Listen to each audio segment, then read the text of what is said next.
s'est inspiré de ce que pratiquent nos voisins helvètes de longue date. Alors, après, ce que les Suisses votent, vu de France, on n'aurait peut-être pas voté la même chose, mais enfin, les votations se passent bien en général. Il faut rassembler un certain nombre de signatures. Ensuite, les gens s'expriment pour ou contre. Et donc la Suisse, effectivement, a sombré dans l'anarchie, l'extrême droite, rétablissement de la peine de mort, le lac Léman se transforme en lac de sang. Enfin, on sait que si on imite les Suisses, le pire nous attend nécessairement. Parce que le français est quelque chose qui est à mi-chemin entre le barbare, effectivement, ces créatures à sang verdâtre dont parlait Charles. Oui, non, mais ce qui est très étonnant avec le RIC, c'est que ça remet la souveraineté là où elle appartient. Ce que j'aime bien avec le référendum en Suisse, c'est que le lendemain matin, les journaux suisses disent « le souverain a parlé ». Et le souverain, c'est le peuple. Tandis qu'on a l'impression que ces gens à Paris ou à Bruxelles pensent que c'est eux le souverain. Ils ont une souveraineté déléguée, mais le souverain, c'est le peuple, c'est personne d'autre. Donc ça permet de rendre la parole au peuple. S'ils pensent que la situation est suffisamment grave, ils demandent un référendum, s'il y a suffisamment de gens qui suivent, on y va. Et ça me paraît, à l'heure où, si vous voulez, vous allez payer vos impôts directement en rentrant des trucs sur un ordinateur, qu'est-ce qui vous empêche de voter sur votre ordinateur toutes les semaines? Vous voyez ce que je veux dire? C'est si je peux payer mes impôts toutes les semaines, si je peux acheter n'importe quoi chez Amazon et que ça m'est livré dans le lendemain, etc., on n'est plus à l'époque où il fallait 15 jours pour aller de Toulouse à Paris. Vous êtes maintenant dans un moment où on peut se poser la question, est-ce que la démocratie représentative est encore d'actualité compte tenu des changements technologiques qu'on a eus? Est-ce qu'on ne ferait pas mieux de demander directement l'avis du souverain, c'est-à-dire du peuple?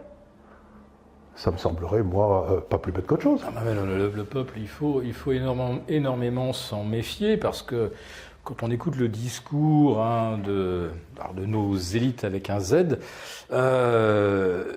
beaucoup évoquent en fait la démocratie éclairée d'Athènes, la démocratie telle qu'elle était conçue par Aristote.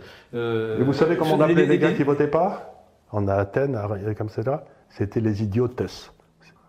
Donc c'est-à-dire qu'ils trouvent que c'est très bien, mais il ne faut pas que les idiots votent. Mais les idiots, c'est nous. Et eux, ils ne sont pas éclairés du tout, ils changent jusqu'à s'en mettre plein les fouilles. Parce qu'il ne faut pas oublier que la démocratie éclairée d'Athènes, ça a duré quelques dizaines d'années, puis après ça, c'était la plutocratie, puis les généraux, puis les Romains qui sont venus et tout et tout. Oui, les Timons, après. Ça n'a pas été la joie. Donc si vous voulez s'imaginer que ces gars-là, par je ne sais quel privilège de naissance, seraient plus à même que le peuple de décider ce qui est bon pour la France, j'ai des doutes. Je dis simplement que eux se prennent pour le citoyen éclairé, le citoyen libre. Un citoyen qui est au bas de la pyramide de Maslow, du point de vue du grec ancien, il est évidemment submergé par des passions qui le maintiennent loin des concepts de la démocratie. Il va voter avec son ventre, il va voter avec son ressenti. Le démocrate athénien, il est lui totalement délivré des contingences. Sauf quand il était acheté par les Perses. On n'en fait pas de choses pareilles. Mais si, nous on en a tout un tas qui ont été achetés par Bruxelles ou par je ne sais qui, je ne sais quelle grande multinationale. Oui. Donc ce que j'essaie de dire, c'est que tous ces gens-là qui font preuve de vertu, quand on gratte un peu, ils ne sont pas tellement vertueux, quoi. Et puis en plus, surtout, il faut bien se rendre compte, c'est qu'ils élèvent les impôts sur les petites gens.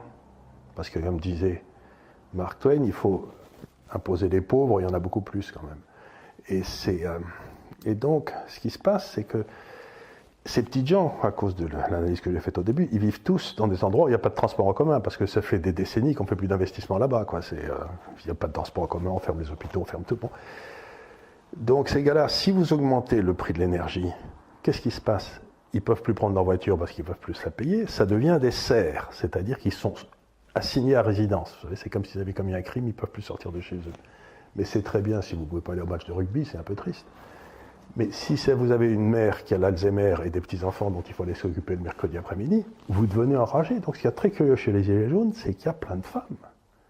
C'est ça qui est très étonnant chez les Gilets jaunes, c'est que vous avez un paquet de femmes, et ça va être la première fois dans l'histoire, peut-être depuis 1793 où il y avait les tricoteuses, mais où on voit des femmes dire ça va pas du tout. C'est pas les mecs, on a l'habitude, les gars de la CGT, on les voit, ça va pas du tout, ça fait 200 ans qu'ils nous le disent. Donc Puis on sait comment les calmer, les gars de la CGT. Oui. Il y a des récompenses qu'on peut distribuer à droite à gauche. Oui, un conseil économique social et des trucs comme ça. Tandis que les femmes, c'est vachement difficile parce que c'est un animal différent. Ça s'intéresse à ses proches, les femmes. Ça ne s'intéresse pas au sort de l'humanité. C'est s'il n'y a rien dans le frigidaire, le réchauffement atmosphérique, ils s'en foutent, elles s'en foutent. Ouais, ça devient très cher de déposer les gosses le matin, d'aller les rechercher le soir, les emmener au judo. Et puis dans la journée, en plus de ça, quand on est aide-soignante, qu'on va faire des... Ou coiffeuse. Je connais une dame qui est coiffeuse et qui va coiffer les vieilles dames dans les maisons de retraite, elle ne peut plus. Et donc la vieille dame dans la maison de retraite est très fâchée, et la fille, elle ne peut plus gagner sa vie parce que l'essence est trop chère. Donc en fait, on a bien affaire à des gueux, mais qui travaillent en fait. Parce que quand on entend les éditocrates parisiens, si des gilets jaunes défilent, c'est qu'ils sont au chômage, qu'ils n'ont rien d'autre à faire. C'est pour ça qu'ils le font le samedi d'ailleurs. Ah mince. Et oui, c'est vrai. Donc, il y a une espèce de narratif. Alors là encore. Il y a un narratif où on vous dit qu'ils ne demandent que le rétablissement de l'ISF, etc. Parce qu'à la télévision et à la radio, on en cherche un qui veut le rétablissement de l'ISF et c'est lui qu'on interviewe pour faire peur aux bourgeois qui pourraient se dire si mon portefeuille d'action va être.